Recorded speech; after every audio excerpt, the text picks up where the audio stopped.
What's up, YouTube? We should. Maybe YouTube, hello. Thinking about it. Do you We're live. agree, There we go. YouTube? Yes. Yeah, YouTube yes, agrees. Yes, you do. have You to. do. I'm answering for Why am I getting all these random followers? Yeah. you. Josh, you sound annoyed by getting followers. I make one hot take on a soccer TikTok that happens to blow up, and now I get all these weird followers. I'm like, I'm never gonna post anything, guys. There's nothing behind the follow button. Right. But don't tell them that. I don't know. I keep the mystery up. That's right. YouTube, if you're waiting on us to go live, so sorry. We're live now though. By the way, if you're new to one of the live streams and you're a recent subscriber, then I just want to say thank you for being here. I know we've had a decent amount of new subscribers trickle in the last few days, so thank you for that. Okay, I am pulling up the stream to make sure we're live, and then I think I'm good. Awesome. I think I need to do an updated map for college football. I was Yeah, gonna good say, luck as a with that. dispensationalist, I now have I can teach you how to do some cool charts. Instead of end, it's the end times of football. It is and it isn't. This Yeah. is the beginning of the end, which will bring on the rebirth of football. Yes. I was gonna say the things that we've been talking about since the beginning. This is probably These are the beginning of it dark, happening. dark days, but they will bring revival. They will. This is the separating the wheat from the chaff. Amen, Josh. Just keep it Absolutely. Just kidding. Yeah, what's the next cliche statement we can say? Right. We'll talk about it. I mean, we'll talk about it, but I truly think like all of this, like in the end, ultimately, all it will end up really doing is getting rid of the NCAA out of college football. Amen. The NCAA will be, Dump them. college football will shed its skin. There will no longer be terrible oversight, and we will have reasonable, rational people, hopefully, running college football. And we will have a commissioner, and things will not be absolutely ridiculous. And teams in the West Coast will be playing teams in the West Coast. Teams in the South will play teams in the South. Teams in Texas will play teams in Texas because there's so many of those schools. Midwest will play Midwest, and we will all be happy again. Have a great time. And we will all be playing on an equal playing field as best as we can as well. So What a thought. that is what we will get here, guys. Everybody will play the same number of conference games. The playoff will actually make sense, and we will be ready to go. Ready to go. Unlike me. All right. I am almost ready. You're good. I gotta pull up my articles again. I'm going to pull up my article. This is flaming hot garbage now. It means nothing.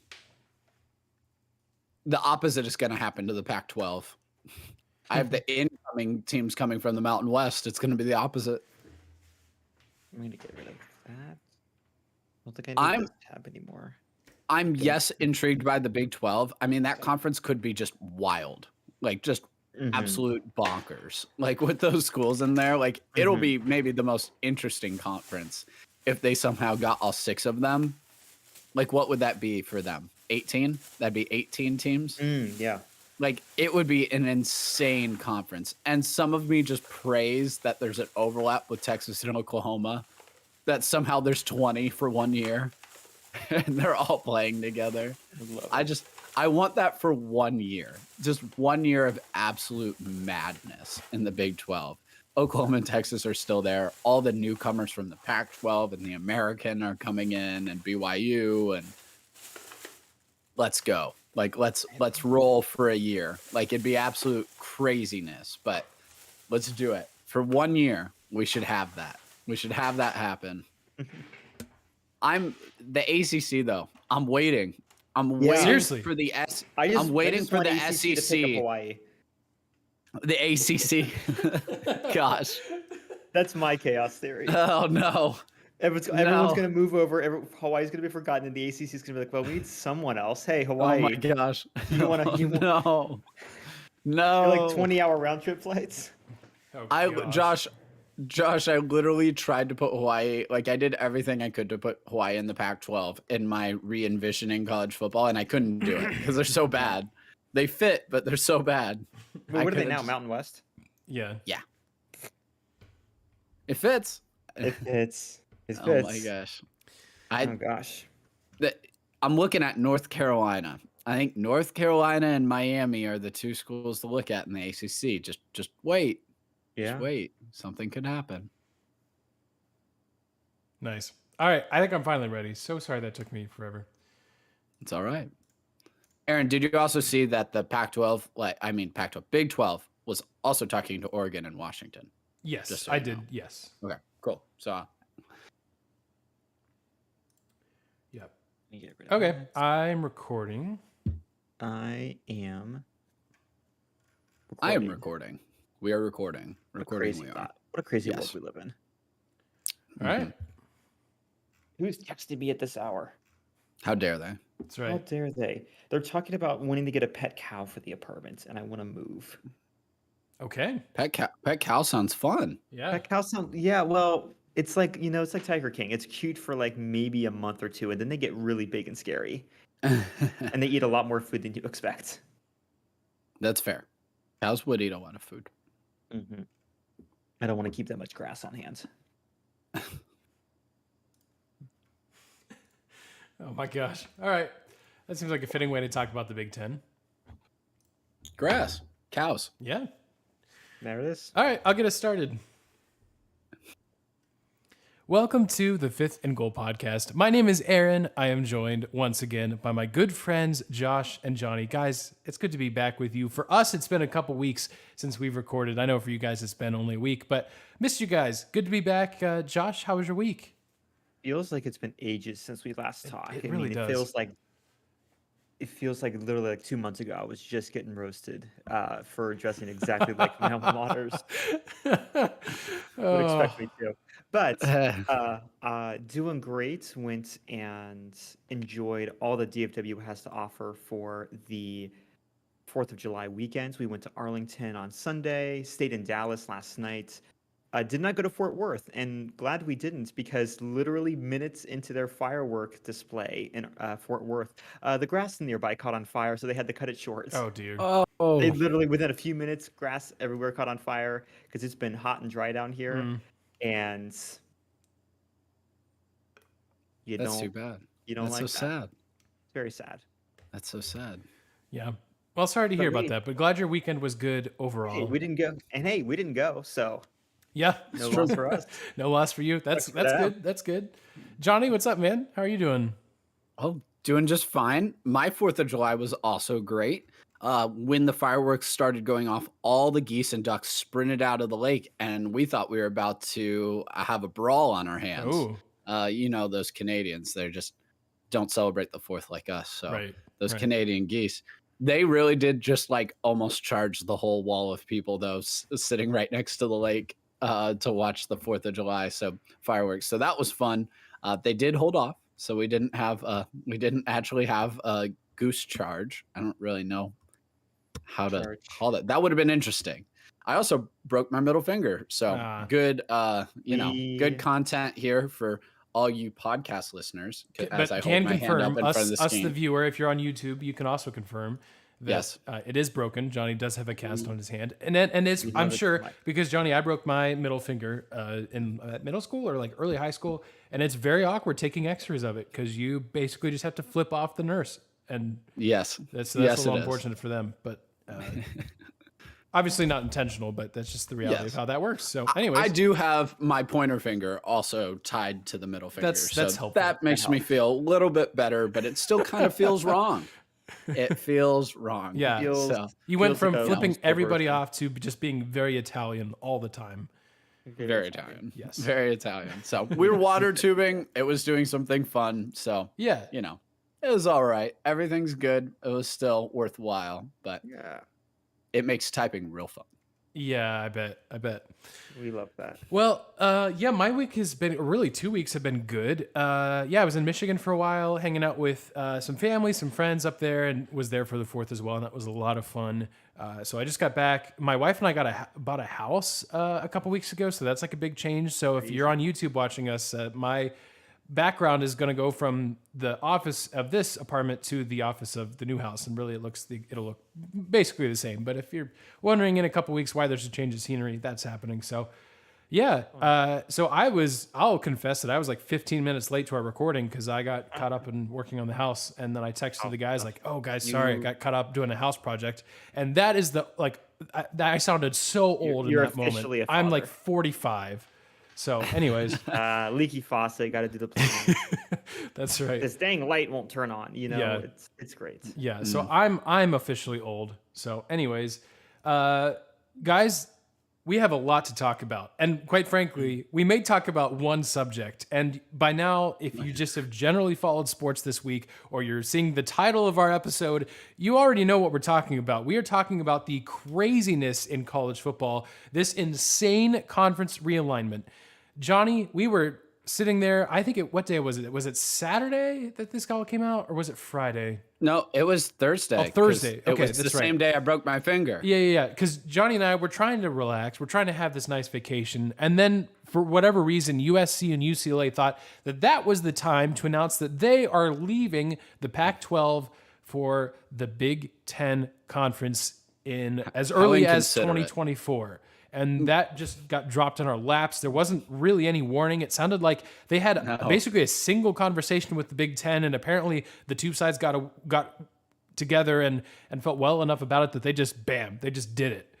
And now we are trying to react to that. We're trying to react to what the Pac-12 is doing, what the Big 12 is doing, what the ACC is not doing currently. So we'll break it all down for you. We'll share our thoughts because we all have our thoughts on this. So, Jonny, I'll just start with you or whoever wants to jump in, because on paper this makes zero sense. The map of the Big Ten is stupid right now. You've got Hold a on, bunch guys. of Hold on, guys. Sorry. So sorry. Oh, I should have just done this. My bad. I'm not recording. Nope. Something's frozen on my end. Oh, I don't know why, but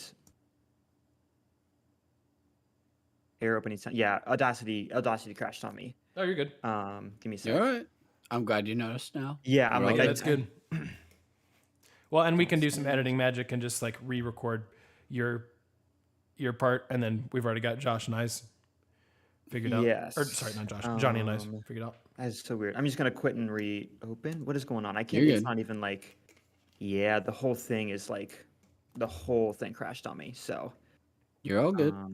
let's do this.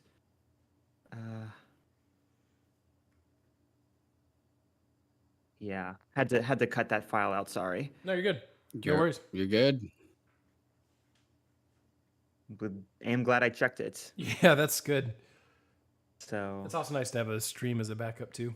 yes. Absolutely. Okay, I'm back on.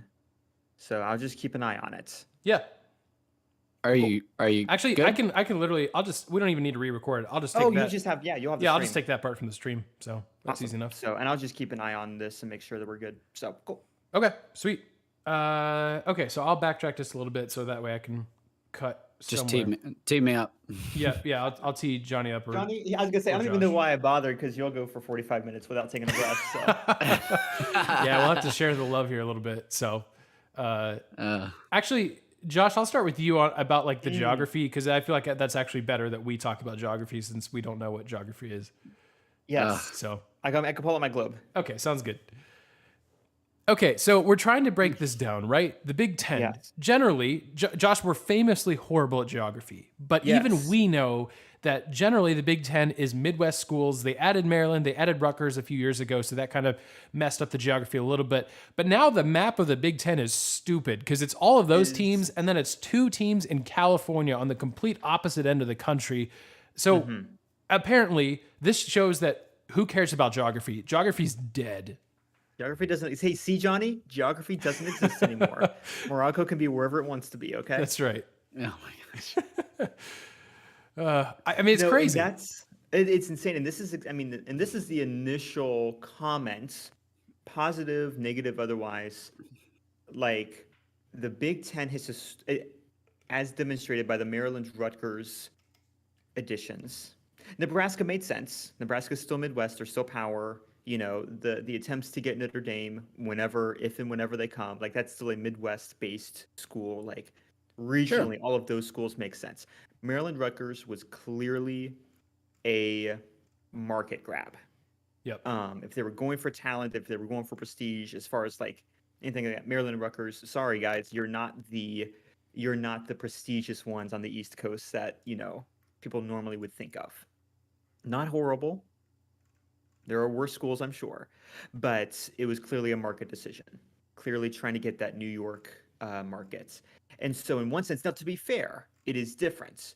USC and UCLA reached out to the Big Ten. Now, I'm reading reports, guys going off the record saying, "Oh, we're pretty certain that Fox is behind this." Conspiracy theory away. I can pull my conspiracy corner clock out. You might be That right about might that have a one. factor to it. Yeah. It's not. And here's the thing. It would make sense given the fact that the Big Ten is always willing to grab prestigious schools. I mean, and USC and UCLA, thankfully, fantastic schools. USC is top 5 in pretty much everything that matters as far as total championships won, as far as like the major sports go, NFL first, NFL draft picks.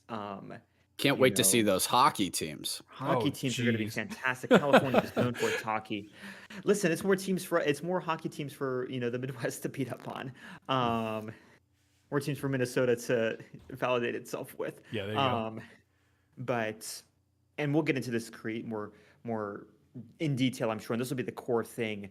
The question is going to be, because we're choosing prestige over geography, one of the things that is key to college sports at the very least is the regional-based rivalries.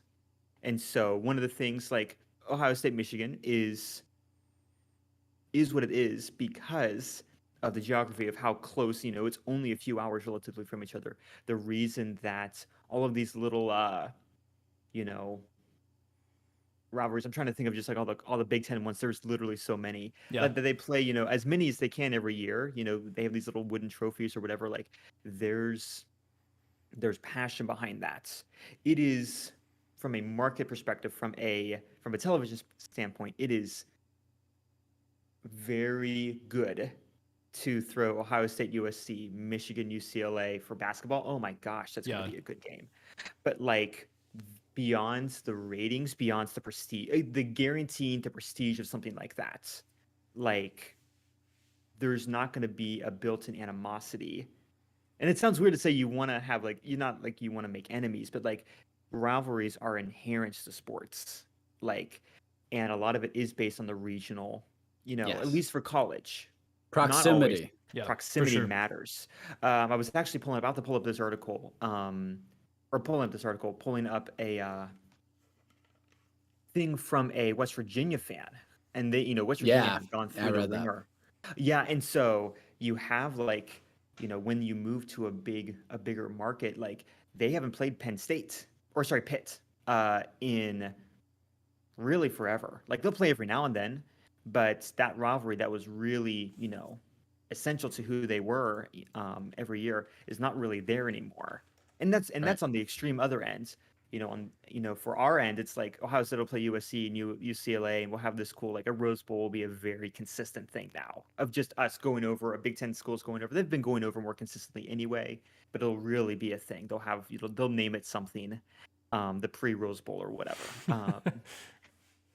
Marketers do. Maybe they'll just have the Big Ten title out there for the Rose Bowl. Maybe it'll just be the championship game. Yeah. And so it's from a market perspective, fantastic. From my desire to do anything to undermine the SEC at all costs, these are big gets. Because I'll tell you, I would argue getting USC and UCLA is probably from a talent perspective, at least. Well, I don't know. I don't want to be that bold. I'd rather grab them than grab Texas, Oklahoma. And that might be a hot take. Well, but I think give it time. I think you'll be correct. I mean, Josh, LA's a bigger market. LA twice, even splitting it in half, is bigger than Norman and Austin. Truly. Like from a money standpoint. And your point, and I really appreciated that article from the West Virginia fan that you're talking about, because they said you go on the streets and ask like who West Virginia fans like would say their rival is or who they hate. And the three teams they'd primarily say is Penn State, Pitt, and Virginia Tech. Yeah. They don't play those teams anymore. don't. They do actually play They got Pitt first week this year, just as a preview. Oh, good. praise, we do get praise the that, which Lord. is excellent. But your point is, yes, they have not. It used played to in a be the long time. last That we're game of the celebrating it. year. Yeah, exactly. Every Yeah. year, the backyard brawl is what ruined West Virginia. Maybe West Virginia's greatest season ever. And it's the proximity. It's running into those rival fans while you're there, like in your everyday space. You have the opportunity for that to happen when it's state borders, when it's interstate rivalries, when you're at least within the same region of the country together. You have the chance to run into, like, we're Ohio State fans. I run into a Michigan or Penn State or Indiana, You should just straight up punch them. Wisconsin, like you run into them though. Like Yeah, you run into absolutely. those fans just in Yeah. your day-to-day basis. I don't run into USC fans. I don't. No. Like there might be one on the rarest occasion that happens to be out here. It's probably far more likely that I'm out there. An Ohio State for fan is sure. out in LA. But like we don't run into them. And like the only animosity we have towards USC is passed down from my father, who Yes. watched the Buckeyes lose to them over and over again. That's a very specific thing though. What does a Wisconsin fan care about UCLA or USC? What does Illinois care about them? They don't. Like there's just it doesn't. One of my favorite tweets from the whole thing was the distance to fly from Piscataway in New Jersey for Rutgers to LA is roughly the same distance as flying to Reykjavik, the capital of Iceland. Oh my god! It's about the same distance, guys. About the same distance. From a equipment manager standpoint, a facilities and operations nightmare. standpoint, this is a nightmare. Oh. It is a nightmare situation. We'll run out for those Imagine guys. Seriously. People have already mentioned this. What about the other sports? This is going to be awful. They don't get their own chartered flights. Yep. No. This is going to be brutal for some of those schools and some of those teams. Well, So like football is where the money is, and that's what matters. And that's that's all you have to say when everyone's like, this doesn't make any practical sense. Why on earth would they be doing this? The answer is money. Fox sees the value in USC and UCLA being in the Big Ten, and they're going to write a bigger check. The rumors are that they're viewing every team in the Big Ten conference is worth $100 million right now. $100 million. You're talking $1.6 billion potentially in the new media rights deal with the Big Ten. Yeah. That's probably why they're still waiting out on Notre Dame, because they know they'd add at least that. Washington and Oregon, they're probably weighing their options, seeing are they really going to add that? And while I'm not a conspiracy theorist, I have a hard time believing ESPN and Fox aren't at least leaning on people in these situations and negotiations of not forcing anybody to do anything. But at the same time, money talks. And I don't think it takes too much more than a nudge from Fox or ESPN. For those who aren't aware, ESPN really runs the network for the ACC and SEC. Fox runs it for the Big Ten and has a lot more to do with probably the Big 12 and Pac-12 even. You're kind of seeing the two of them probably start to butt heads here. And we're seeing the Big Ten and SEC take charge in all of these situations. Right now, the Big 12 is doing at least a pretty good job of consolidating, picking up the scraps.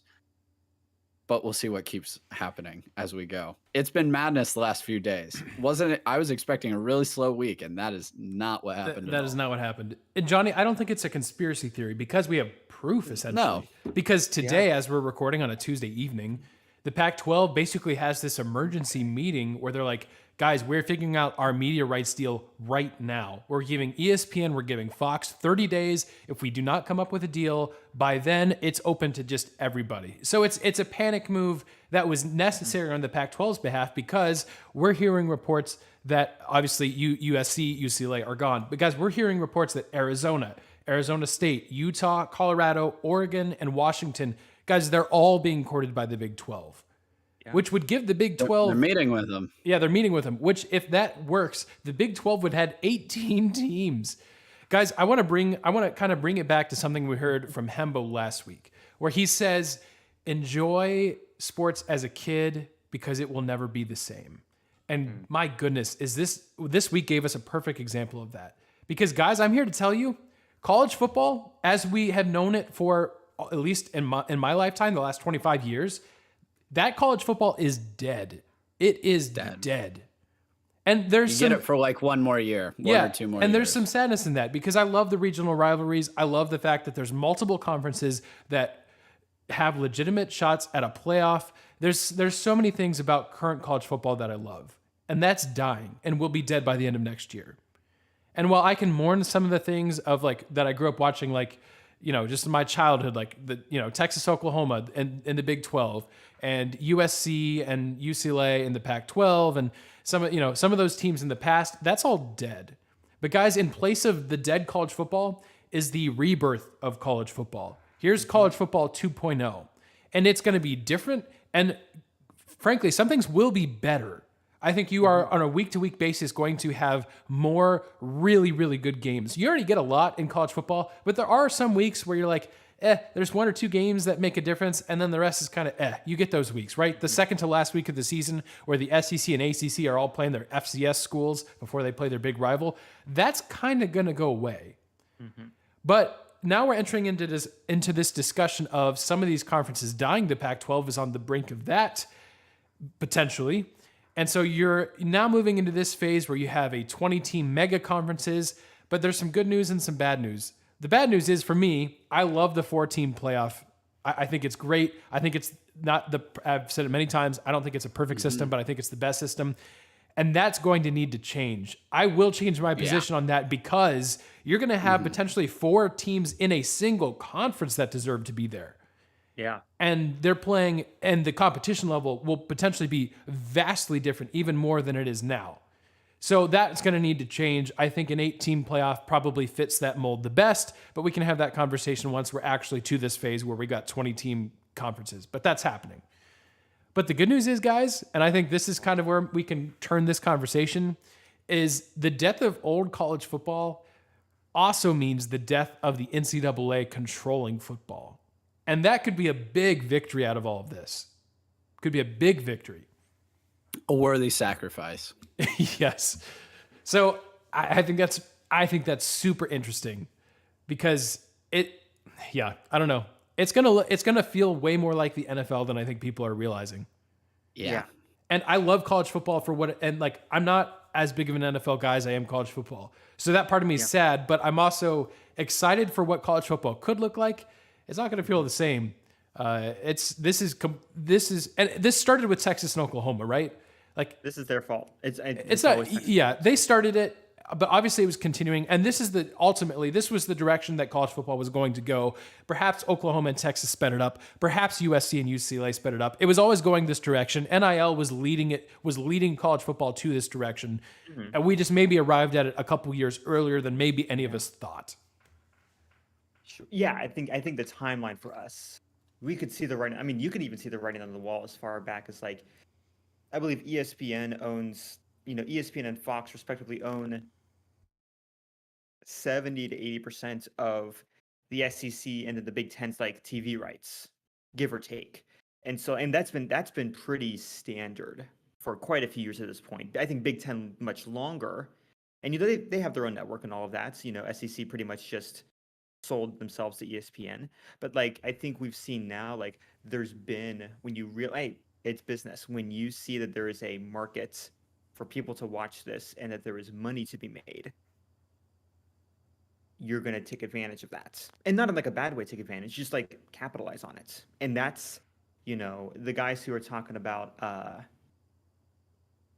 the guys, who are maybe, we've talked about before, bemoaning this is everything that, like, with the NIL stuff, we remember that, like, sometimes when you do a lot of Greek and all of your words you just did in Greek, sometimes English does not work. Fair. Very fair. We've seen that a lot of people have with the NIL stuff, maybe not necessarily with the TV deals, but definitely with NIL last year, or like, the purity of the sport is gone. And I think, without being too jaded, I think this is the natural evolution. This is the exact thing that we expected would happen when you have a lot of people interested in a product, regardless of what it is. And so, if anything, this is the college football world. I won't even say NCAA because who knows how long that's going to last at this point.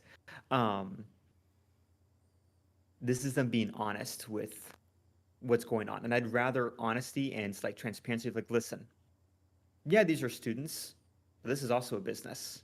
And if you keep some of that stuff, if you keep some of those, at least keep those priorities in the open, I think that'll be long term better, at least for the players. Because at this point, like, yeah, you're gonna have a bunch of gymnastics. You're gonna have a lot of gymnasts doing weird like overnights and like just being completely jet lagged because they gotta go from New York to LA, and that's hard on anyone.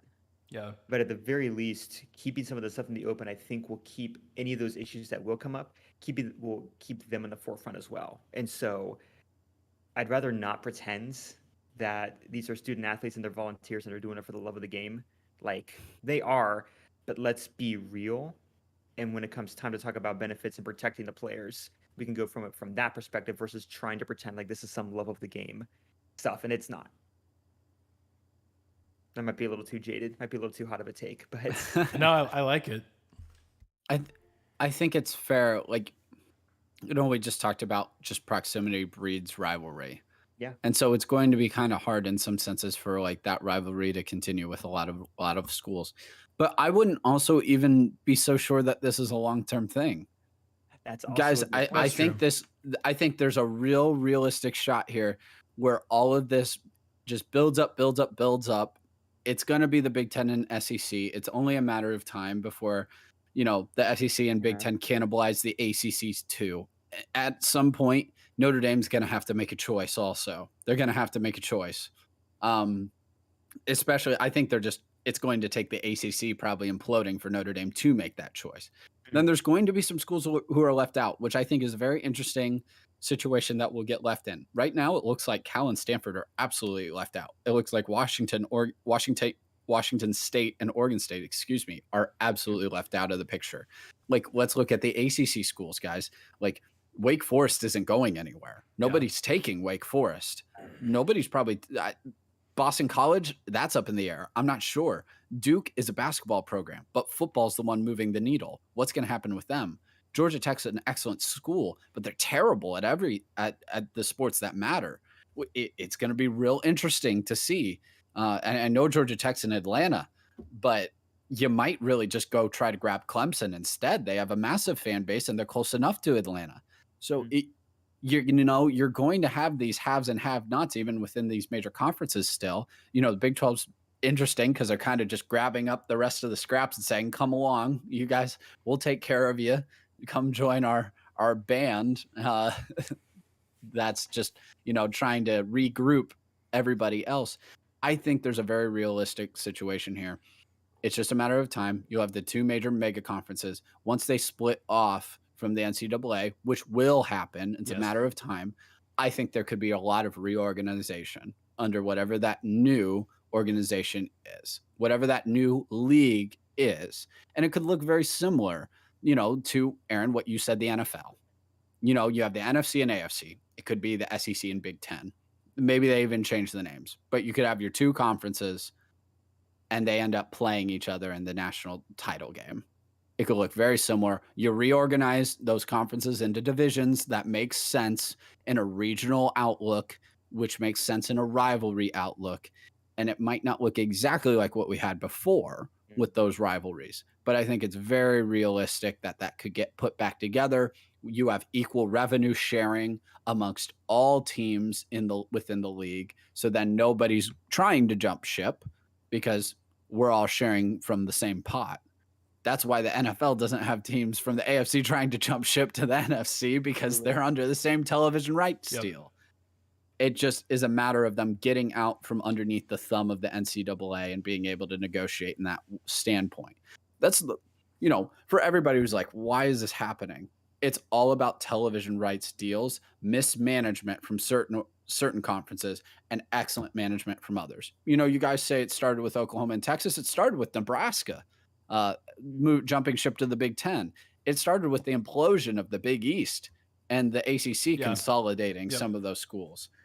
And this is happening because Football matters more. Otherwise, the Big East would still be around because they were an outstanding basketball conference. Insane. It's all about money and being able to formulate good business here. The Big Ten was the first one to introduce their own network. Who would have thought that that was such a critical point in all of this? Big Ten was the first one to it. Fox was a big piece in helping them get that up and running. It's been a huge revenue maker for the Big Ten. Their media rights are crazy. Them and the SEC are one-upping each other all the time. The SEC sped it up after the Big Ten brought in Penn State and then Nebraska. SEC goes out and gets Missouri, Texas A&M. They're growing then. And then so on and so forth. The ACC consolidates. The Big Ten goes and gets Rutgers and Maryland. We're looking at the Pac-12 grabs Utah and Oregon. We're thinking that might stabilize them. The Big 12 was always hampered by trying to cater to Oklahoma and Texas. And the lack of equal revenue sharing sent 4 of their quality programs running. And that only sped things up. The mismanagement of one company or one conference led to the benefit of the others, which only sped up the process. The Pac-12 is a mess with the Pac-12 network. Nobody has it. Nobody pays for it. I cannot get it, Johnny. If I wanted to watch Pac-12, which I would because I'm insane, I cannot get Pac-12 network, not even to pay for it. Can't watch it. Right. The ACC just launched theirs a year ago. It's too late. It's too late. And the revenue sharing across the SEC and the Big Ten, why everybody was flocking, why Maryland would leave the ACC, one of their founding members left their conference because the revenue sharing would be equal and the money pot was bigger. Now, Rutgers is different. They were in the Big East. They were thankful the Big Ten came to get them, I'm sure. The best thing that happened to Rutgers is that they're located close to New York City. That's the best thing that ever happened to them. Is just that fell into their lap. You know, the equal revenue sharing is what drew Nebraska to the Big Ten. They were sick and tired of the catering to Oklahoma and Texas. It was the same Missouri and Texas A&M and Colorado leaving.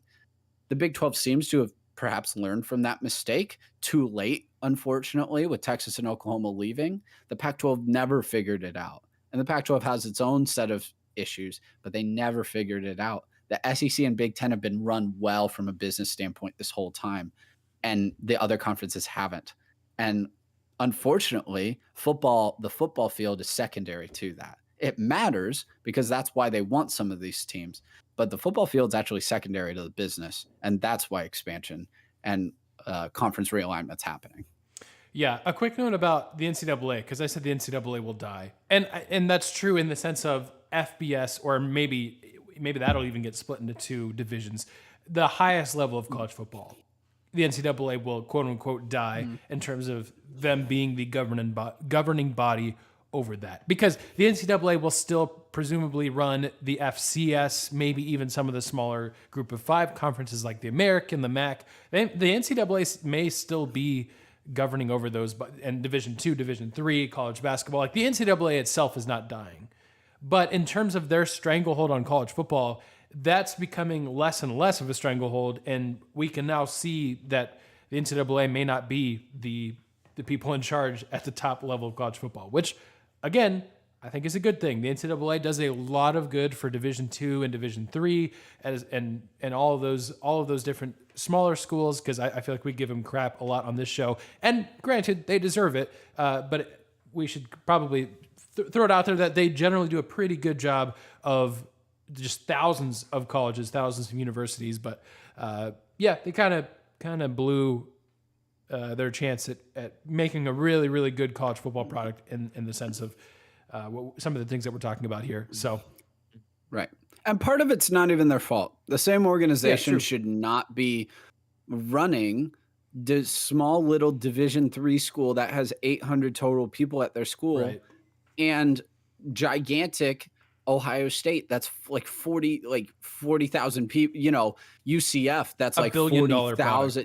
It's so many people. It's not equitable. The same company running both is just too much under the same rules. And I know they do differ from division to division, but they are relatively very similar rules when it comes to most of them. And the only reason the rules are different at all is forced change upon the NCAA. They have no vision for the sport. There's no leadership for them in the sport.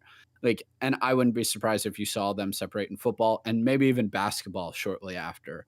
So don't be surprised if you see that happening. And I think it's for the good of all. The NCAA can focus on running the other sports. They can focus on even if it ends up just being NCAA Division II and Division III. They do a lot of good things in that area. Maybe like they can focus on that and put their resources and effort and energy towards that and do an excellent job.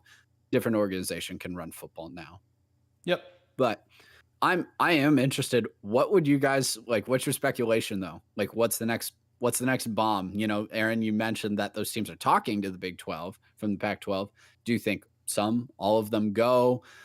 What about Notre Dame? Like, what the ACC? Like, what do you guys think is the? I know we generally kind of think that mega conference, 20 plus teams in the ACC, SEC, and Big 10 probably happen. But what do you guys think? Some of the pieces fall. Man, it is such an interesting thought process because I'm like, in one sense, I want to make it 4 regions. Yeah. Because that would make sense from like regional perspective, you know, maybe north, south, east, west, or whatever. They would come up with better legends and leaders, obviously. Yes, but obviously. and two more, kings and prophets. I don't know. But like I at least see the 2 big, and then I think the next one is like I think it's going to be at least a fight for number 3. I think you're going to see a vicious fight for 3. So I think the Big 12 is going to try hard. They got a good shot. Exactly. They've already been making moves. They already kind of saw the writing. We talked about this. They saw the writing on the wall for themselves. And so they've learned. They have. And so the question is going to be whether or not other teams are going to buy into that, or if they're going to be looking at those massive deals that you can get from the Big 10 and the SEC. So I think like, you know, you could in one sense see a four mega conference of what is now known as the Big 10, SEC, Big 12, ACC. But that's obviously not going to stay. ACC is going to get gutted. Pac-12, they're going to get gutted. The Mountain West going to pick up those teams? Like, yeah, probably. You know, exactly. Some of them. Exactly. Yeah, something. Yeah, but you know, especially, you know, so I could see. I still can't peg Notre Dame. I don't even know what they want to do these days. Notre Dame's interesting because so obviously we're in Big 10 country. We've said for years, Notre Dame, just get your butt over to the Big 10. That's where you belong anyway. Everybody's angry at them. Everyone's in the Big 10. Yeah, everyone. It's funny because everyone hates. I think there was a tweet. I'm not going to take original credit because it's not coming from me. But there was a tweet that said everyone hates Notre Dame and also everyone wants Notre Dame in their conference, which is a good way of putting it because they have a ginormous fan base. But guys, there's a contract thing with the ACC where if Notre Dame was to choose a conference, technically their contract states that they would have to choose the ACC. Now, what if the ACC doesn't exist? Well, yeah, there's 2 parts to that. Number one, a contract is just words written on paper, as we've seen from these teams leaving their conferences. Because those teams that have left their conferences also had contracts with those conferences. So there's money involved. But you're right, Jonny. That's the second part of this: is if the ACC no longer exists, then it's just a walk in the park. Notre Dame can hop, skip, and jump over to the Big 10 without paying whatever $100 million fine that is. And the challenge here is, and now this could happen quickly, the ACC is currently sitting at 14 teams. So you would think, well, it might take some time for the ACC to fall apart. Then again, the Pac-12 is going to fall apart overnight because 2 teams left and then 6 more get poached immediately. So on one hand, it feels like, well, the ACC is fine. They've got 14 teams. On the other hand, all it takes is 6 teams to get poached and you're done. I don't even know if it's 6. It's just maybe the not. Right teams. Correct. Like Clemson. It's the right teams. Yeah, Clemson, Florida State, Miami, done. Yes. Maybe done. North Carolina, North Carolina, Virginia Tech. Those are the banner carriers in that conference. Maybe, there's a few others that are interesting, like maybe Boston. The market of Boston's a big enough pull to save Boston College. There is a chance that could save Boston College. Maybe the Big Ten's interested enough They're not going to be one of their primaries, but maybe, Big Ten's not able to get like North Carolina, and they say, sure, go get Boston, it. But look, those schools that we just mentioned in the ACC are the ones to watch. Of course, Florida State, Miami, geography doesn't matter, but you would assume the SEC would be in the main focal point there. Both those teams could play Florida every year. Love that. You would love to have those three schools all playing each other. Florida State, Miami, and Florida would be really, really fun. Like, that would be great if they could do that. Georgia, of course, probably doesn't want Georgia Tech in, but we saw how much A&M not wanting Texas in mattered. But be watching for that Miami, Florida State, Virginia Tech, Clemson, North Carolina. Those are your biggest schools right now. Those 5 in the ACC. Honestly, the biggest pull the SEC and Big Ten could both do to try to get Notre Dame to make a decision is tear apart the ACC. Because if the ACC gets torn apart, they have to make a decision. They will be left in no man's land without a conference in their other sports at that point. So I think that Notre Dame I think they end up being one of the last dominoes to fall, though. I think they end up being one of the very last dominoes to fall. I do believe they end up in the Big Ten. They have too much traditional rivalries there. They have no history with anyone in the SEC, with anyone. Could they do all right in the SEC? Sure, certainly. But it just makes more sense for them to be in the Big Ten. They've always known it. Prodigal son will come home. He will come home to the Big Ten. I think the Big Ten probably ultimately grabs Washington and Oregon as well. And I know that's an odd number, but we'll see in the ACC what happens there. I expect the Big Ten to go really hard for North Carolina. That's been reported already. I kind of expect that. I'm interested in the Virginia schools at that point because, again, geography does not matter. But at the same time, you consolidate all of Virginia in that sense with even just one of them, really consolidating the DC market, and Virginia is just a sizable state in general, population wise. That wouldn't hurt them whatsoever. But I expect the Big Ten to push for Clemson and Florida State and Miami still, despite the geography troubles there.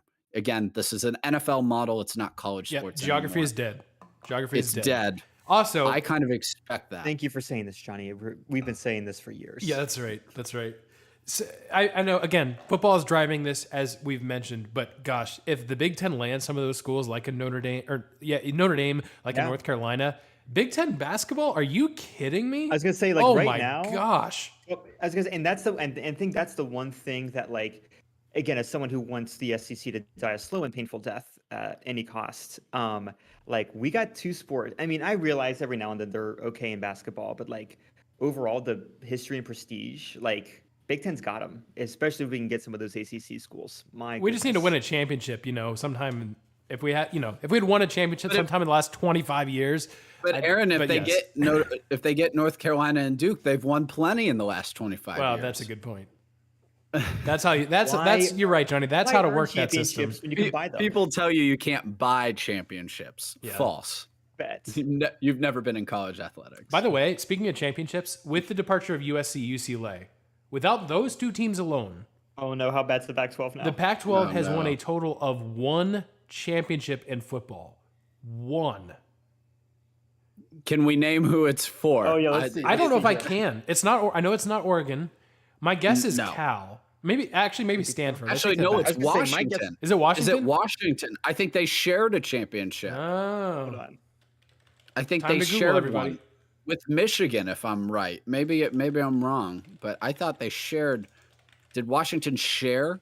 See, this is where college athletics is insane. Okay, so like Washington championships. claims 1960 and 61. 1991. 1960, 1991. Aha. But the 1960 is sketchy because it was only selected by the Helms Athletic Foundation, it sounds like. Or at least maybe... But 91's legit. Yeah, 91's legit. Yeah. I don't know about 60. I'd have to do some further I research. got the answer. But Why couldn't a Hembo ask me that? Dang it. yeah, well done. Well done. What was their record in 1960? I got you right now. They went Because if they went undefeated, then I'd say sure. they went 9-1 in the regular season, 4-0 in the Athletic Association. They won the Rose Bowl 17-7 versus Minnesota. They outscored their opponents 272 to 107 that year. Okay. So pretty solid year for him, I guess. Yeah. As a Big Ten fan, It looks as a like Big Ten fan, Minnesota I would and want Washington. Minnesota was too. definitely the championship. Well, they were 8-2. I don't know. That's why we have the Right? system we have now. Yeah, I think they were 10-1 overall, but like, Yeah. you All right, know, we'll give it to you, tentatively, Washington. yeah. Either yeah, way, so it's tentatively- bad. Pac-12, tentatively Minnesota went that's 8-2 real that bad. year. Yeah. Real bad. Real bad. Real bad. All right. I would They- expect my expectation is the SEC probably gets Florida State and Miami, maybe even Clemson and Georgia Tech as well. I think the Big Ten probably ends up getting the Virginia schools, North Carolina, Notre Dame, if not also Oregon and Washington. I think they have more to pull from there. They have more geography really to go grab. Don't be surprised if this gets up to 22 to 24 teams. It could be crazy. Yeah. There's a lot of value out there with these teams right now. Don't have to go bargain hunting yet. No, they'll come find you. I think we're destined for the system that we're talking about. Now the question is, who are the powers to be in that system? It looks right now that it is clearly the SEC and the Big Ten. We will continue monitoring this because I'm sure that we'll probably. I'm sure what's going to happen is we're going to get breaking news the moment we sign off tonight. That's probably what's going to happen. So maybe we just will never stop. Oh, Notre Dame is talking. trending. Yeah. Darn it, don't. What's Well, trending? they're always trending. Uh-oh. Just 2 hours ago, it's fine. Okay. There are nothing. A bunch of statements saying nothing. Okay, cool. We'll keep an eye on it though, for sure. But for the sake of time on our episode, we do need to move on. So we had a whole segment planned on the NBA because also the same day, like 2 hours later, after this college football news broke, Kevin Durant said, "Yeah, Brooklyn, I'm peacing out." So he's requested a trade. So we're going to potentially break that down in more detail next week. But we do need to make our picks of the week. So what better picks of the week to make than where will Kevin Durant go? But before we actually make our picks, just a quick recap of where we are right now. The standings. Hey, you know it. We'll get to, I'll get to this quick so we can have this conversation. I'm in the lead on our scoreboard. 36. Johnny's got 35. Josh has 34. The reason is because Colorado, the Avalanche, win the Stanley Cup, their second in franchise history, their first since 2001. Johnny and I both predicted that correctly. Wimbledon results still happening. I believe that wraps up in just a few days, so we'll update you on that. And we all collectively got the first pick in the NBA draft wrong. It was Paolo Banchero. Yeah. A couple of us said Jabari Smith. I think Josh had Chet Holmgren. They did go 1, 2, 3, but we just had the order incorrect. So no points Fairness, there. everyone did. Yes. So now that takes us to the question of where does Kevin Durant end up? And now I know we could, in a perfect world, we would devote more time to this because it's a complicated thing. When you have this big of a trade, when you have this many potential all-stars, superstars involved in a trade, it could get complicated. So my answer to this, guys, is I think the Miami Heat are going to land Kevin Durant. I just have faith in Pat Riley. I think they could pull it off, but it's difficult. And here's why. And I'm reading this directly from ESPN because I'm not sure I fully understand this. But here's the situation, because you would think that in order to land Kevin Durant, you would almost certainly have to give up Bam Adebayo, because the Heat are not going to give up Jimmy Butler. That's not going to happen. Well, he wants to play with Jimmy. Well, exactly, and that's part of the draw for sure. But you would think Bam might be part of the deal. But teams are not allowed to have multiple players acquired via trade who were signed to the designated rookie extension, which Adebayo was. So the addition of Adebayo with Ben Simmons in Brooklyn exceeds the maximum. So that's part of the issue there. But I'm sure the Heat will get around that. There's obviously, again, this would be a huge trade. Maybe a third team emerges. Maybe this becomes a third team trade where Adebayo goes somewhere else. Probably has to. And it probably has to. And maybe that has to be in any situation, wherever Kevin Durant goes. So for a variety of different reasons, I'm going to say Kevin Durant stays in the East. And Miami is one of the teams that he has listed that he wants to play for. So I'm going to say the Heat end up landing Kevin Durant. They're going to have to give up a bunch. Probably all their draft picks. Tyler Hero's gone. Bam Adebayo's gone. Kyle Lowry's gone. Probably Duncan Robinson. He's gone. And probably some other players I'm not even listing. So it will be insane. I'm going the Miami Heat. Johnny, what do you think? I think Miami's a really good pull. I'm also going to go with the team with a lot of young players that are developing that Brooklyn would be interested in. I'm going to go with Phoenix. You have like DeAndre Ayton isn't signed, but maybe that's a sign and trade. And then you also have Mikal Bridges. And guys, like, hear me out here. Devin Booker might be on the table even in that for Kevin Durant. I know Kevin might want to play with Devin, but if you're doing a 1-for-1 swap, Phoenix would think about that seriously for sure. But I mean, Rudy Gobert basically commanded 5 first-round picks.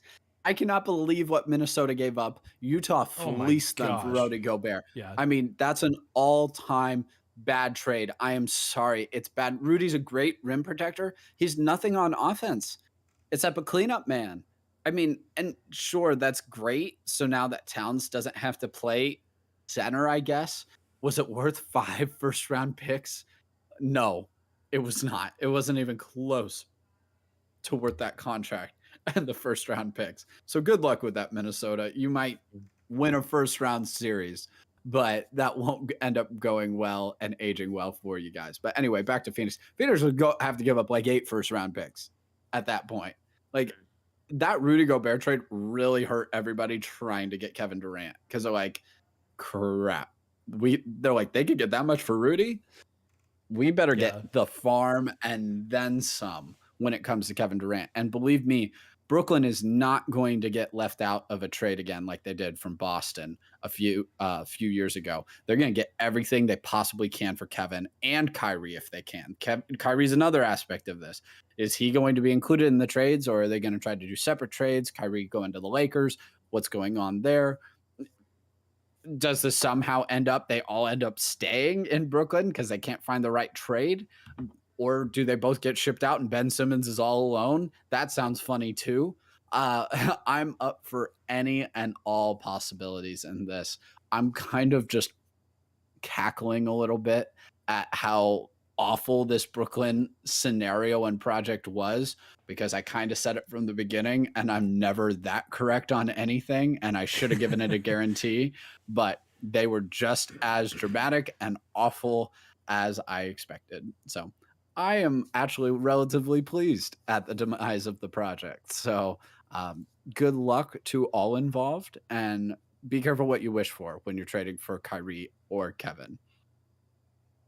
But Phoenix is my answer. Sorry. Josh, let's hear it. Guys, people have speculated that the Utah Jazz picked up essentially 6 first-round picks in a 24-hour span through their trades in order to retool the roster around Donovan Mitchell, which makes sense. He's young, all-star. Those are all real things.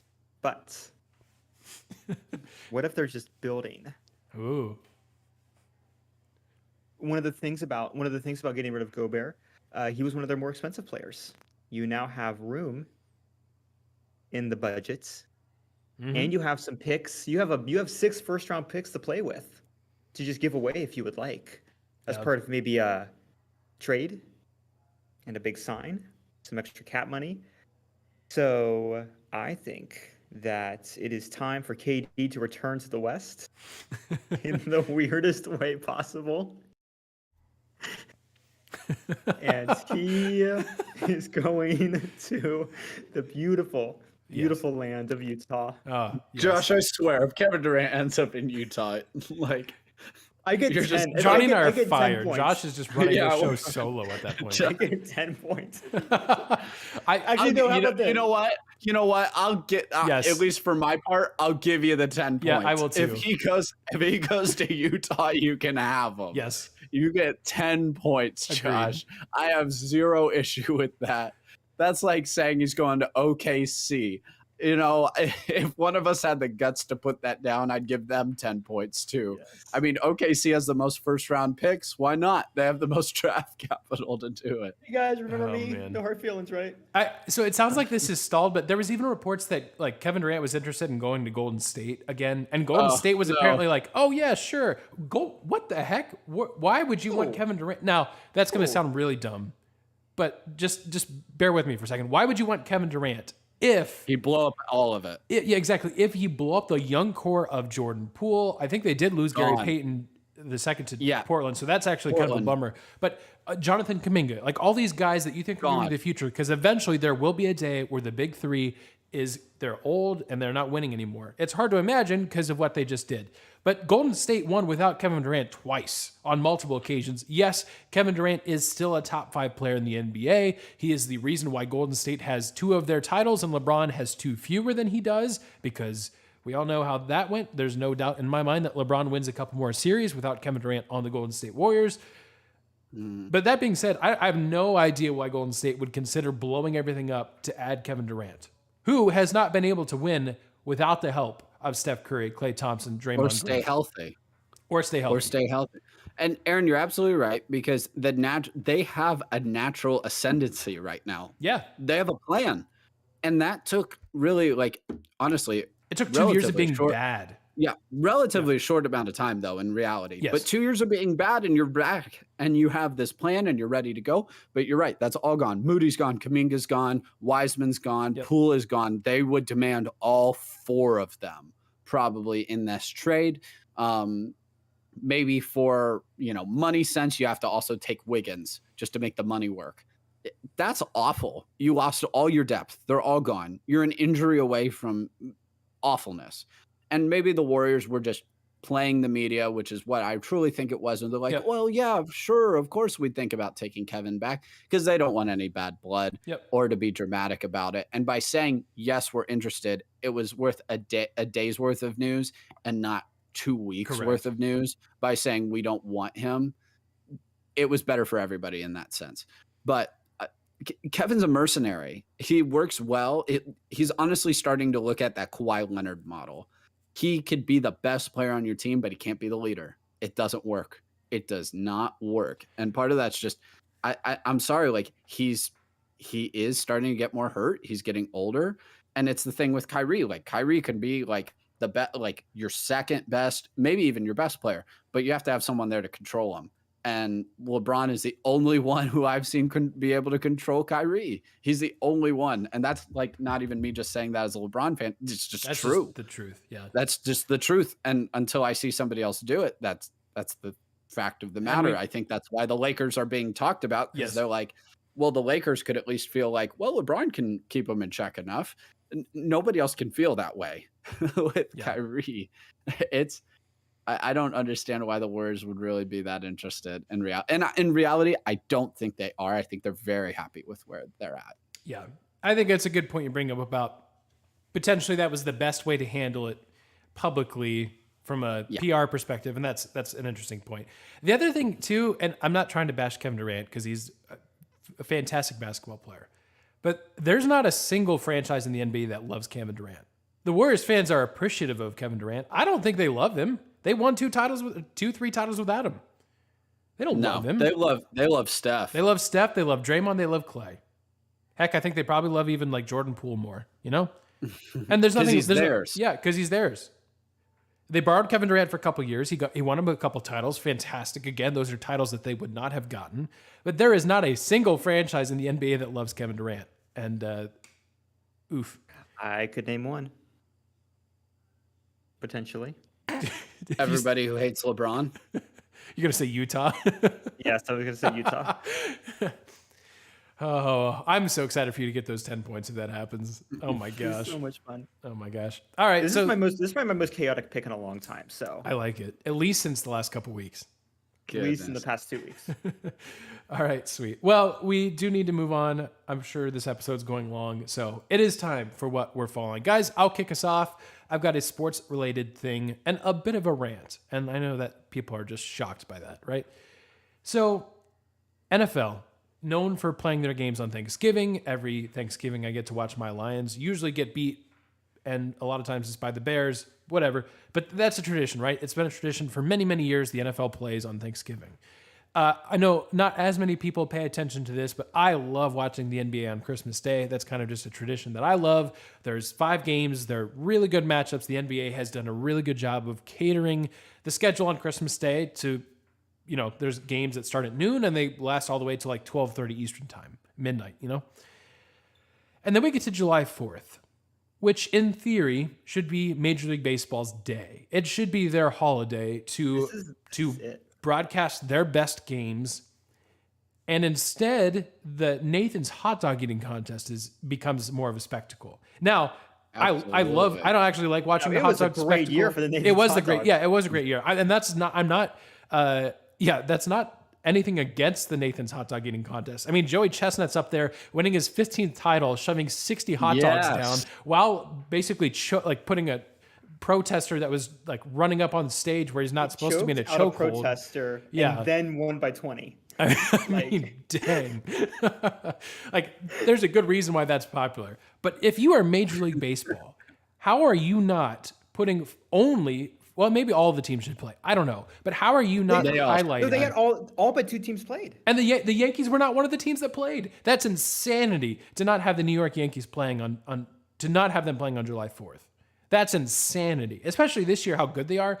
But if you were Major League Baseball, how are you not taking a select 3 or probably 3 games, right? You start one at noon, then you start the next one at 4 p.m. Eastern time, then 7, then 10. Well, we'll say 4 games. How are you not hand selecting 4 games like these other sports are, saying, hey, it's 4th of July. That means you watch baseball, which is something else I do. I did watch baseball yesterday because it's the 4th of July, and that's what I enjoy doing. But if you're Major League Baseball, how are you not making this a big deal? How do you not have the Yankees or some other historic team, the Boston Red Sox, have the Philadelphia Phillies and the Washington Nationals, which are playing a series right now, have them featured as one of the big games and make it a thing? And I know it takes time to make something a thing because, yes, the NFL has been playing on Thanksgiving for years. The NBA has been playing on Christmas for years. And Major League Baseball has been playing on 4th of July for years, but they don't make it anything big. Make it a big event where, like, hey, this is the 4th of July. This is our holiday. This is our sports holiday. Watch these games. And there's just no attempt to do that, which is just make it a fun location. Yeah. Put it in Iowa for make that the Field of Dreams game. Yeah. Make that the Field of Dreams game. Put it on a freaking aircraft carrier if you have to. I don't like Amen. Make something happen. Aaron, you're absolutely right. You are absolutely right. And they've been playing baseball longer than any of these other sports. Exactly. They have no excuse. They've been playing baseball on the 4th of July for forever. Yeah, this is easy. I'm really not asking for a lot. This is like low-hanging fruit. Just You're asking make for this marketing. happen. Yeah, It's I'm asking for marketing. I mean, Shocking. When people say it's American as X, right after apple pie is baseball. Yes. In every single you go Google, everyone Google right now, picture American picture. It takes me a while to Google anything right now, Josh. Sorry, Johnny. We got you. Well, American picture. Someone's okay. After all the flags. Yeah. There's a lot of flags. There's a lot of flags. Much flags. There's an eagle. Oh, we made it. That was quick. There, see, exactly. It's right there. Yep. That was fast. So I don't know. Major League Baseball, I'm trying to help you guys out because I love baseball. We've talked about this at length. Google American things, and it's every single picture. Oh, really? It's that and Cool Ranch Doritos. Yeah, Ron Swanson also pops up, which I think is fantastic. Yes, Ron Swanson baseball, Captain America. Oh man, Cheetos. I don't know. That just seems like such an obvious thing to me. And Major League Baseball not taking advantage. It's too of that. obvious. It's like too obvious. And I get it. It's tough because you're playing baseball games like every day for 150 days, right? So actually more than that, like 200 days. But anyways, all right, ran over. That's kind of my point. Major League Baseball, you should at least try. That seems like a good idea. Well, at least watch the sport that you're in charge of. Yeah. Josh, mine ties in right with Aaron. So would you like to cap us off at the end? I feel like yours is the best to finish us. This is a quintessential American thing too. Actually, it's not, but yes. It is now. Aaron mentioned that Nathan's hot dog eating contest. I do love watching that at noon every 4th of July. I'm not going to lie. I really like watching that every year. One thing that I love that they added last year for the first time is drinking a gallon of lemonade and seeing how fast you can drink it. So Eric Badlands Booker won for the 2nd year in a row. I mean, he's just killing the competition out there. This man didn't stop for a breath. Last year, he was kind of rubbing it in that he was clearly the best with some burps. This year, he was all business. No breathing, just drinking lemonade. He drank a gallon straight. It was incredible. I love watching it. My question for you guys is what food or beverage would you Ooh. like added next? What American food or beverage do you think should be added next to the 4th of July eating or drinking contest? Great. I mean, I'd love like, and this would be a quintessential dad thing too. It would not be an eating contest or a drinking contest, but this is just off the top of my head. You got to do something with burgers, right? Yeah. But burger eating, it's the same. It's essentially the same thing. Yeah. You're And how big do you make the burgers? That'd be kind of hard. exactly. What about a burger grilling contest? You get Yes. like who either grill the most or who can grill them all the fastest. And they'll be like, I mean, there's like, it's not like, you're going to make them raw like 4 people to eat or Are something we like that. But, talking like, King Neptune SpongeBob burger making contest you right now? know exactly. I That's know what I'm talking exactly what about. you're going about. And Yes. so like, and that might be more complicated, like logistically than just eat them. But like, I think that could be a lot of fun. And like, first off, there's regional competitions like that all over America at these state fairs. But make that a thing. Like, bring your big old grill, or like use all those dumb little. I mean, Weber or any other number It's of true. grill brands. I know so much. Hey, Aaron, you're gonna know so much about grills now that you're a homeowner. True. But tell me about those Traegers. But like that could be fun. Burger grilling contest. Yeah. Get those aprons out. I know Aaron, pie any eating ideas? contest is a thing, but like, does Nathan's do that? Like, that's not really a thing they do on the 4th, is it? See No. what? Let's actually. I mean, I see know what Jo- Nathan's like I got. Joey believe. Chestnut does that. I know it's just not. That's Right. Obviously, he's I doing don't hot dogs. think it's part of the Oh, television. you know what? product, I got at least. one. I want to see a shaved ice eating competition. Because at some Ooh. point you're just Oh, going to see people actually- go down with brain freezes. Like, that's going to be amazing. Just. I got drop some it. shaved ice yesterday. It Oh, was it's awesome. so good. I love shaved ice. This is Also, I Color was changing cup. It was yeah. incredible. well, Johnny. I did watch the Eric Badlands performance, and it was very well done. But I was sitting there kind of laughing to myself, like, if you're an announcer, what do you do? Because the announcer at one point is like, "Oh, he's really going for it." I'm like, "Well, yeah."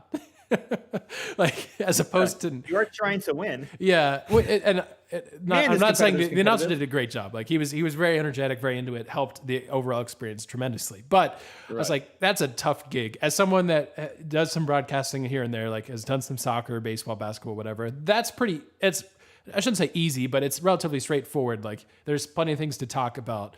There's a variety of different actions that can occur. This lemonade contest, it's just dudes drinking lemonade as fast as they can without trying to waterboard themselves with lemonade. So best of luck to you if you're an announcer in this particular event, because that's a tough gig you got there. So anyways. I think we could do something with the food. Like, maybe not even eat it, which I know that sounds wrong. That a hot sounds take, Johnny. wrong. That sounds wrong. But maybe a watermelon launching competition. Oh, Who yeah. can launch a watermelon furthest? I mean, who likes? I'm just thinking all the American foods. Like, what are the American foods that like we're leaving out here that are in a typical cookout? Baked beans, watermelon, corn on the cob. I think a corn on the cob eating competition. Now that would be interesting because you can't just suck that thing down like a hot that'd be dog. great. No, That would be good.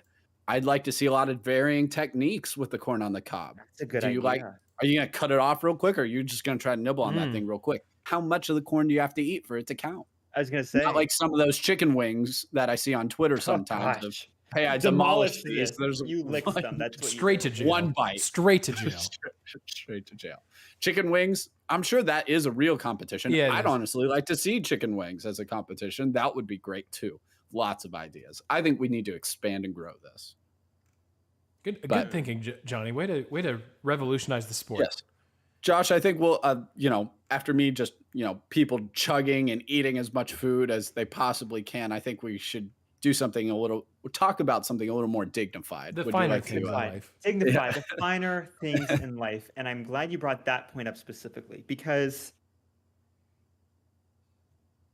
over the weekends in this great country, and only this great country, Australia doesn't factor into this at all. Minions: The Rise of Gru was released in theaters. Now, I loved Despicable Me 1. Fantastic movie, Yep. got a lot of hearts. I think the Minions got exactly as much screen time as they should have. maybe too much. But we didn't know. We didn't know at that point. We didn't know. I didn't know.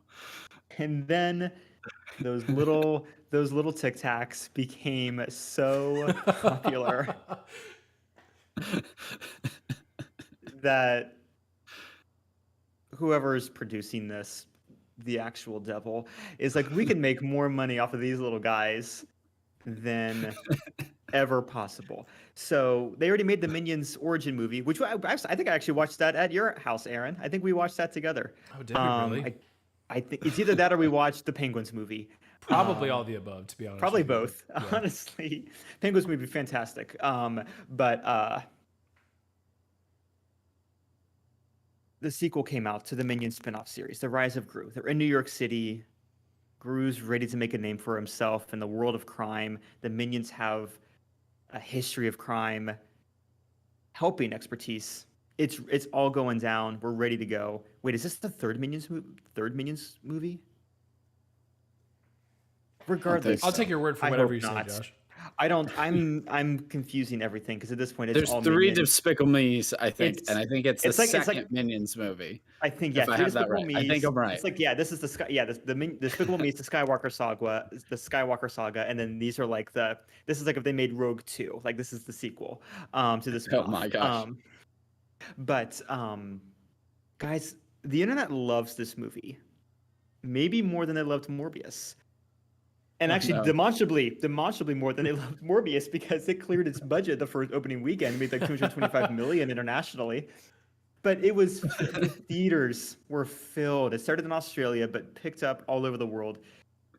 The youth of the world decided that this is a movie that is worth going to, and worth going to with dignity. And so groups of literally 40 and 50 teenagers, young adults, whoever, dressed up to Specifically the- guys, I believe. specifically frat houses. Yeah, Dressed Gentlemen, I believe is the word you're looking for. gentle minions. Don't include the was ladies in this. hashtag that was trending. Listen, and I saw a lot of very classy women for this trend too, at least on my TikTok feed. Very nice. They went, a lot of them were very respectful.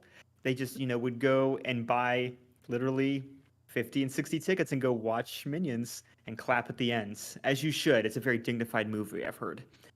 A lot of them brought bananas and threw bananas at the screen and did mosh pits. And did mosh pits.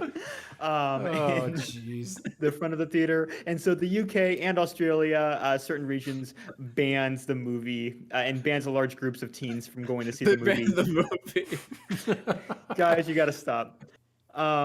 Several theaters in the United Kingdom banned groups of young men in formal attire from seeing the film just in case. Oh man. So If you're Turns out there's the definitely- director or like the producer of Morbius, you have to be absolutely irate You're like, that what? the internet memed Morbius into oblivion, and then all of a sudden there's these dudes riding up escalators in full tuxes watching the Minions movie. You have to be losing your mind. You're like, we made Dr. Michael Morbius. Yes. And we made him well, gosh darn it. Yep. And the one time they said they'd make it again, they swore they didn't. Yep. And we lost money again. And these guys clear their budget, and it's got a 71% on Rotten Tomatoes, 72%. What? Sorry. Yeah, like I don't even know at this point. I don't even know. What to You're think at more this point. ruining the algorithm. Okay, I'm just gonna. You know what? I'm just Rotten gonna check. Tomatoes is in shambles right now for the second week in a row.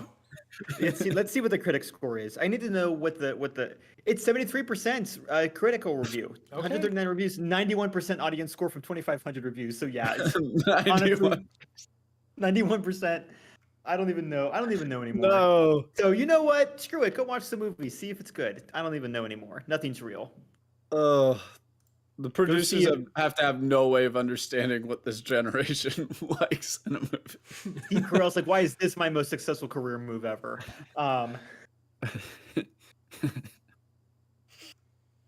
Oh, I've done my. so many things, and I'm known for being the guy who's a sidekick to the Minions at this point.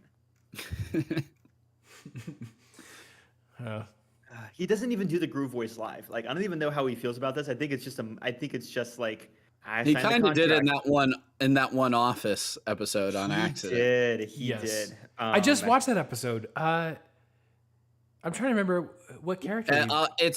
It's when he sounds like Gru, and it's because he says he's not going to do the twirl when he goes to the conference. Oh, that's right. That's right. Mhm. Right. Thank you, Jonny. But he might wants just to watch do that the tonight. twirl. Yes, of course. Swirl. Amazing. Thank you, Steve Carell. Yeah. Thank you, Steve. Steve Carell. Carell Thank is you for probably putting up with legitimately the reason why that movie is actually getting people watching it. But anyway, It's a good. You know, I'm gonna see what did. I don't even know anymore. Nothing's real anymore. What did Minions 1 do? How did Minions 1 do? I gotta check here. Probably okay. It They probably made a was second fine. one. Yeah, well enough, I'm sure.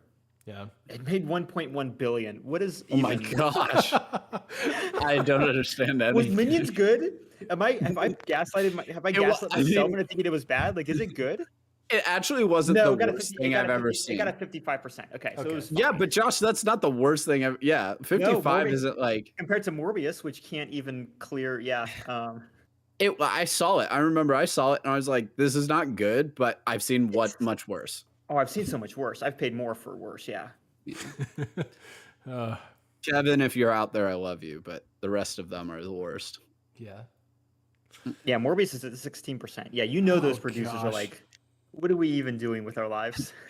Oh man, I don't know how we bring up Morbius every episode, but somehow we bring it into every single episode. Texas and Morbius now. Yeah, that's right. That's right. So that's the true Johnny guarantee. You thought it was about the Brooklyn Nets disbanding. Now the true Johnny guarantee is that we will talk about either Morbius and or Texas not made being it- back. So I mean, it made did it it. for $1 million. That's the new one. that's right. All right. Well, you should join one of our more billion followers on Instagram or Twitter or TikTok or Nice Facebook. segue. That's a transition that will get anybody to cringe. So I'm We considering just that a success. lost. We just lost half our followers. Yeah, everyone stopped listening, so I can say whatever I want now. But yeah, seriously, we're on social media. We've got a bunch of videos coming out. We've got stuff on YouTube, TikTok, whatever your favorite social media is. We're probably there, so give us a follow. We'd appreciate it a lot. And if you would also consider giving our podcast a review, 5 stars if you like it, or if you're a Morbius fan, then 5 stars as well. That would help us out a lot too. It helps this podcast get out to more folks, and we'd appreciate that a lot. So. Yeah, guys, that'll wrap us up. We will talk to you all next week. We'll probably have more NBA free agency news, and maybe the Pac-12 will have officially blown up at that point. So, and not in a good way, Pac-4. in a bad way. So the Pac-4. Gosh, that's horrible. All right, So sad. we'll talk to you next week, Pac-4. Thanks for listening. That was brutal. It was hard to hear. That was. That does hurt, actually. That really does hurt. Pack 4. Oof. The gang's all here. Oh, SpongeBob. Man. Oh, Aaron, that's a good idea. There you go. There it is. That's a good meme. Take the SpongeBob photo when he's like, the gang's all here. And it's I will It's the actually. remaining- I'll tweet that Stanford, out. Cal, Washington State, and Oregon State. Ooh, yeah, that could be TikTok. TikTok, you can do. The gang's all here. It's just a short video of SpongeBob like crying. It's just yeah. What if Washington State, Cal, Stanford I'll find that. and Oregon State. I'll find that. Oregon Is State, it on yeah. YouTube? I'll see if I can find it. Yeah. I'm sure there's a way to download like the template. Oh, that's weird that the. Oh yeah, let's check the news now and see That's what's weird. actually happening. The thumbnail never updated for our live stream. That's weird. Oh, interesting. Well, now that I've realized that, now that we're going to sign off the live stream, YouTube, thanks for being here. Again, thanks. If we had some new viewers, I think we may have. Appreciate I you found guys. Yeah, if you haven't already, if you're watching the stream and you're enjoying it, or you're wherever you're at on our channel, hit that subscribe button. It's free and that helps us out a lot, and it also lets you know of the content that's coming out. All right, we'll see you guys. Oh, Thanks, this is thanks for being brilliant. here. I should have done this. I need the found it. ACC and Pac-12 to merge, and then